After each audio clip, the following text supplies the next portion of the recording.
Well, if you know anything about military history or indeed British history, you'll know the date, the 6th of June 1944, D-Day, Operation Overlord, the invasion of Normandy, the Normandy landings and the Allied invasion of Western Europe. But what you might not know is that in 1942 there was a pre-run of D-Day which actually ended in absolute disaster. And I guess in many respects it could have been what D-Day could have ended up like if we'd got it wrong. The Dieppe Raid, I don't want to go into too much detail on the Dieppe Raid. So those of you who are real World War II buffs, you've heard of the Dieppe Raid. But, you know, I was talking to some friends in the pub recently, and they said, like, the what? Never heard of it. So this is for those of you who don't know anything about the Dieppe Raid, or just have heard the name and don't know any more. So we're going to crack on with that. And I want to tell you a little bit about what happened in 1942, when there was effectively a rehearsal. Not a rehearsal for D-Day, but just to almost see how a landing could pan out in Europe. The Dieppe Raid, codenamed Operation Jubilee, was quite frankly, at the end of it all, it was a disastrous amphibious landing by the Allies in France during World War II. Nearly 4,000 Allied soldiers, mainly Canadians, were either killed, wounded or captured. 1942 was turning out to be a really bad year for the Allies. The Nazis were sweeping forwards in Russia, and they hadn't reached Stalingrad yet, or indeed the turning point at Stalingrad. The Japanese, meanwhile, were sweeping through Southeast Asia. British Commonwealth troops were being pushed back by the Germans and Italians in North Africa, back into Egypt. And of course the Americans were still reeling from the attack on Pearl Harbour just a few months previously. The British wanted to show that they were still willing to take the offensive in the war, and they were also being urged to do so by Stalin to take some of the pressure off the Soviet Union, which was buckling at this minute on the Eastern Front. So a plan was hatched to conduct a sort of a smash and grab raid on the port of Dieppe in northern France. The aim was not an invasion of Europe. It wasn't D-Day 2 years earlier. It was really just to seize the port of Dieppe, hold it for a limited time, show that they could hold it, and then evacuate. And during their time, on shore, the Allied troops would collect some intelligence.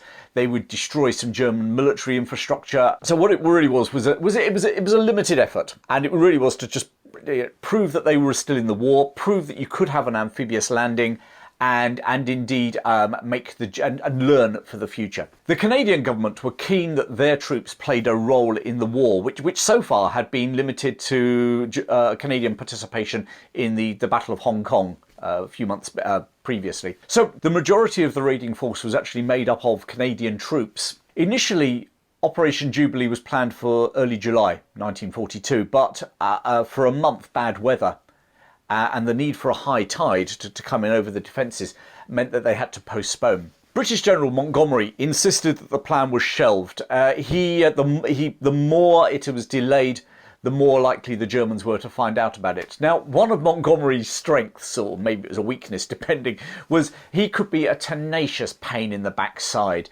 as Eisenhower was to find out a couple of years later with the Normandy landings.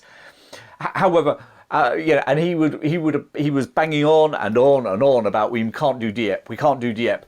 However, with the tide of war going horribly against the British in North Africa, Monty was sent out to North Africa to shore up the defences there, ultimately led to the successful Battle of El Alamein and the rolling back of the Germans through North Africa.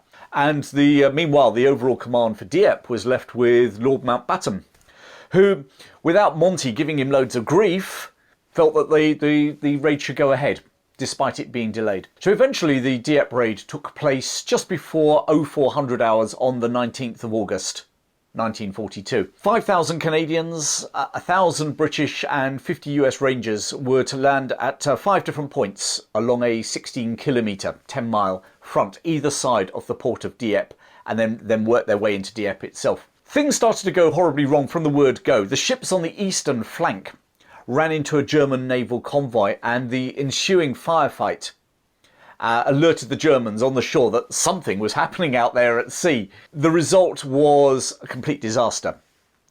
From the landings, no major objectives were achieved. They didn't seize the port of Dieppe. Some of the units, Canadian units, did manage to get into Dieppe, but they were totally outnumbered and they didn't have reinforcements. The poor intelligence basically meant that the strength of the German defences had been completely underestimated. And of course the Germans were on a high alert because they'd heard the firefight at sea, and indeed because it was a high tide, they were always on alert at high tide anyway. In fact, the only success, and it was the only success, was No. 4 Commando under Lord Lovat, silencing a gun battery on the right flank. Lovat was to go on to gain further fame on the D-Day landings at Sword Beach in 1944. Within less than 6 hours of the landing starting, the order had been given to evacuate, and by 1400 hours, 2 p.m, what remained of the Allied force had been successfully removed from the beachheads. The Dieppe Raid lasted all of 10 hours. They left behind 4,000 killed, wounded or prisoners of war, over 80% of whom were Canadians. The Royal Navy lost a destroyer, they lost 33 landing craft, and the RAF lost 106 planes versus the Luftwaffe, who lost something like 25. There really were no high points. I guess if you're looking for positives, the raid sent a signal to the Germans that the Atlantic shore, the Atlantic wall as it was being called, was not secure. That eventually they would be a landing on the west and the Germans were going to have to fight a war on two fronts and have to put their troops facing in two different directions. I guess it also raised the morale within the population of occupied France, that they were not alone, they hadn't been forgotten. And I guess the best that can be said for the raid was that it taught the Allies valuable lessons that were successfully implemented in the D-Day landings in Normandy 2 years later, 1944. So, in a bizarre way, maybe the sacrifice of those young men at Dieppe saved many more young men on D-Day 2 years later.